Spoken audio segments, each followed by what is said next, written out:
guys, today Hi. is Tiger Talk, and we are actually just starting a podcast. So we've been kind of mulling this idea around for a little bit of time now, and we decided just to let it come to fruition. And here we are. So here we are. I think today what we wanted to talk about really was for you first-time home buyers, like my personal experience when I bought a home. I don't know about you, Annette. It was horrible. In Tell us about it. fact, I'll tell you that when we talked about getting into real estate, right? Because Shannon is the reason that I got into real estate. I didn't know anything about real estate before that. I was in healthcare, but Harvested eyes. harvested corneas for corneal transplant. So great profession, lots of wonderful people. But it was a horrible experience. I don't even remember the agent really being an agent. I remember, because I'd never had any experience with real estate before, I felt like I was free falling. I didn't know what was to expect next. I didn't feel like I knew even, it was done and over before I even knew what happened, right? And even the experience on the back end when I went to sell the property, it was a different agent and it was just as horrible. As a matter of fact, I had stuff in my house and because I was living in two different locations, and I came back one day and everything had been cleaned out. Oh, like the realtor took it upon himself as to literally empty out the house. I had all of these, I did have some antique things. I saw it because I lived in an area where the garbage was picked up. And I saw broken glass of like an antique lamp that I had. That's a big no-no. Yes. So I was like, whenever I got into real estate as a realtor, I was like, these are the things I know I do not want to happen. Yeah. Well, the first time I've been around the industry, I've been in the industry for a very long time. And so I kind of got my feet wet, so to speak, in Florida. But buying my first house, actually, it was around 7.5% interest rate. That's kind of the norm, actually. So what we've seen over the last few years has been not too common, I would say. No. But with that being said, when I bought my first house, I literally would go around and call every sign in the yard, which is a huge no-no. So when you're calling off the sign in the yard, you are actually calling the person that's representing the seller. They're the listing agent. So their intentions, and they're only there to represent the listing agent. Now it is legal in Louisiana. There's some states where it's not legal to do what's called the dual agency. And I think I did this on a TikTok or a Facebook or something before, where you can act as a dual agent. But it's a very fine line to be a dual agent, because how can you really represent the seller and then also be an advocate for the buyer as well? But you can't disclose anything. It's just really a fine line. So some people don't like doing that. So with my experience, I had no idea that the listing agent was a dual agent, because she was representing me and did not show me comparables. So what we call a CMA, comparative market analysis. Yeah, I never got any of that when I bought my first house. I had no idea what that was. And I didn't even know about dual agency, actually. Yeah, so you have an agency disclosure that you have to sign. We have to, by law, keep that for 5 years here in Louisiana. And so I remember just signing stuff and not being, things were not being explained properly to me. Yeah. But on top of that, I never got the comparables. I paid full price for the house. Yeah, I love that one. I did too. Paid full price for the house and paid my own closing cost. So I didn't even know, the agent didn't even let me know that I had that I could ask for closing costs from the seller, concessions from the seller, basically. So I came to the closing table. And back then it was actually 7 3/4, and that was a really good rate. 7 3/4. It was a lot. Yeah. And so it was 7 3/4. It was a good rate. It was a good rate. And so because it had gone all the way up to what, like 12. Yeah. And so 7 3/4 is a really, really good rate. And I get to the closing table only to learn. Follow me on this one, people. Only to learn that her husband was the builder. That is really unethical. So my advice to you, if you're a first-time home buyer, get with an agent.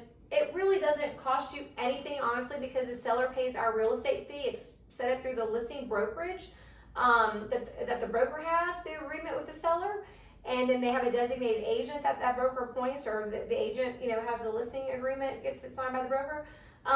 But those fees are already paid for by the seller. So really, it would be advantageous for you as a buyer to have yourself represented by someone that looks out only for your interest. I mean, you can. I know how it felt being on the buyer side, and then being a realtor now, I know everything that I wasn't told. Right. You know, and so I really try with my buyers, especially my first-time home buyers, or even if you're not a first-time home buyer, because you don't buy and sell every day. Right. This is what we do every day. Every day. We do this every day. And also the market changes, building changes, restrictions, regulations, all of those things change that we have to keep up with and aware of. Mm-hmm. So, I try to start at the very bottom, and I even tell my clients when I'm first working with them, if there's something that and that I'm just repeating myself, I just want you to be able to walk through the process with confidence. An informed buyer is a happy buyer. Sure. So when they get to the closing table, my buyers are fully aware of where every dollar has gone, they can feel confident in the fact of the offer that they made, of what the market is at this point. We have shopped lender, we have shopped title company, inspections, there's a whole process. Yes. And so by the time we get to that closing table, they walk out happy because they understand the process. I'm not just force feeding it to them and saying, this is what you need to do. I will recommend what I think is best, but at the end of the day, it's their decision. It's their decision, their money, and their life. But they feel confident about the decisions that they've made because of the information. It's like every time I'm with a buyer, I'm starting the re-education process over again. Right. Every single time. And this is like the largest investment that most people are going to ever make in their lives. So why not have a professional on your side? Mm-hmm. You go to an attorney for legal advice. You go to a brain surgeon to have brain surgery, not heart surgery, right? So come to us, residential real estate. We specialize in that, and also commercial and property management.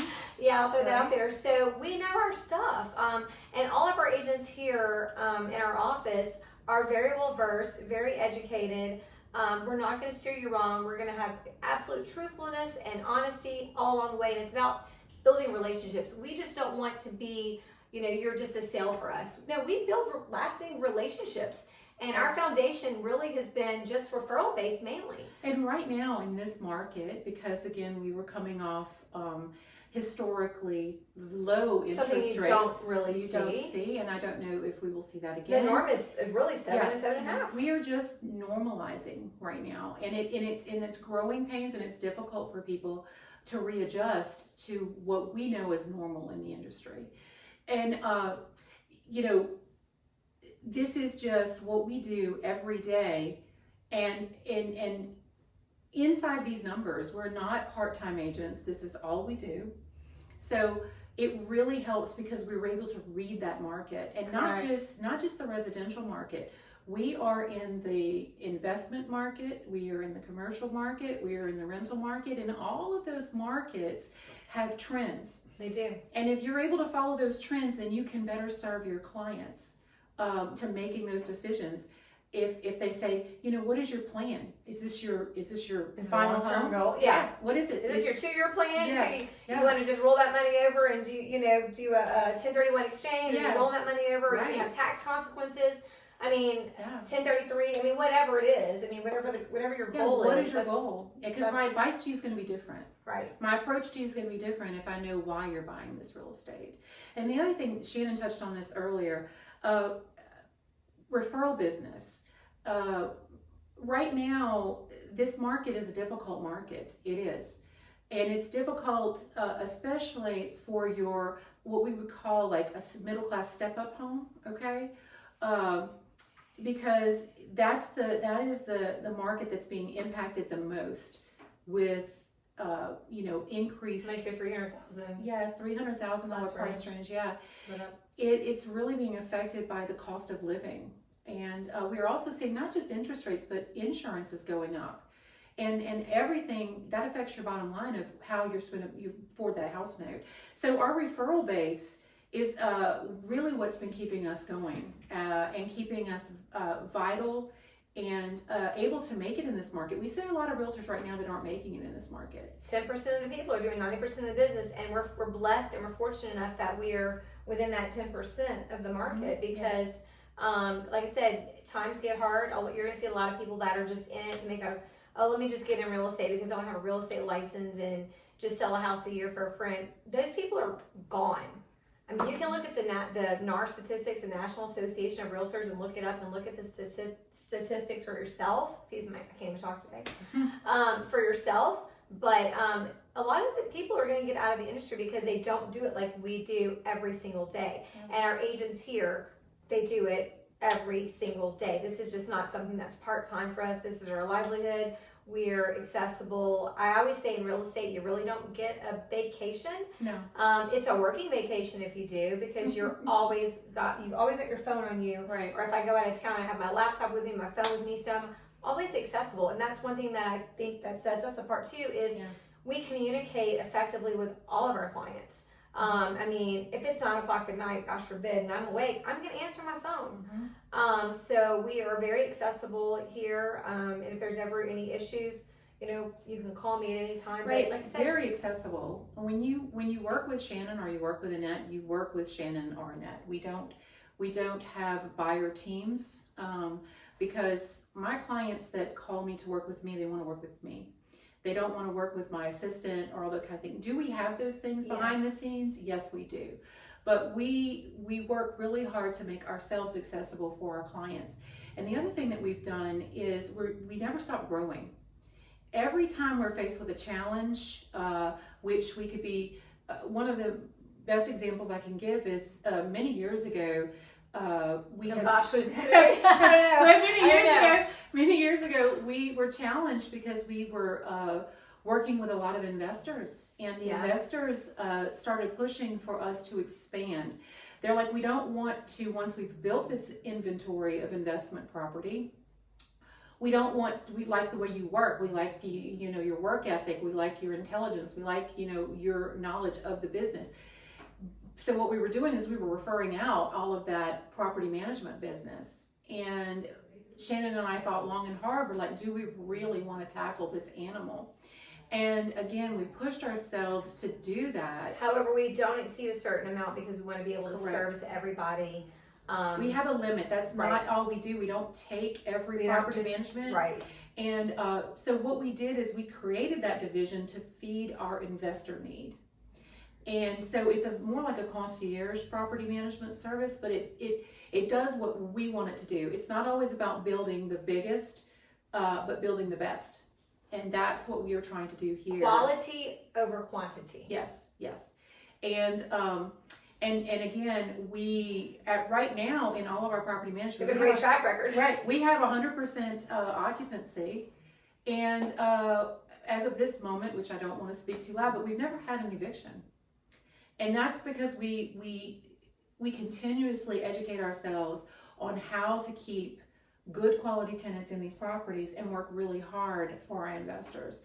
And then it goes around again, and then that feeds our residential, and then that expands, that feeds our commercial. And so we're always viable in this market. But if you have any questions for us, just give us a call, or Better Homes and Gardens, Real Estate Tiger Town. We're always here to answer any questions. We don't charge you to talk with you. We're going to take consultation fee. Free consultation. Yeah, we'll just talk with you anytime you want. So please keep us in mind for any and all of your real estate needs, and have a great day. And we look forward to hopefully talking with you and seeing you out there soon. We're going to be doing these podcasts pretty regularly. And we're also going to have guest appearances on the podcast. We're going to have some lenders, some title companies, credit repair. I mean, some other people that are going to come along the way, and we'll have a lot more discussions about real estate. And we also recognize we've had some great feedback. Everybody loves our little comedy skits that we do. We're not going to stop those. We've just been growing here, and that's why we've kind of pulled back a little bit, reevaluated. We're going to get back into that because we've had a lot of people call and want to see them. Where's your videos? And look, we enjoy making them as much as we know now that y'all enjoy seeing them. And the one thing that we always do here is one take. You are seeing the real deal. One take. There's no scripting. It's just No, it's this happening. is raw. It's this raw. Is raw. We It's don't. raw. Yeah, Yeah. none of this is planned. We're just Yeah. like from the hip, Yeah. and it is what it is. So we anyway, love y'all. Have a great day. Happy and, real estate. Yep. If you need anything to, anything to do, give us a Yeah, shout. give us a shout. Peace out. Peace out.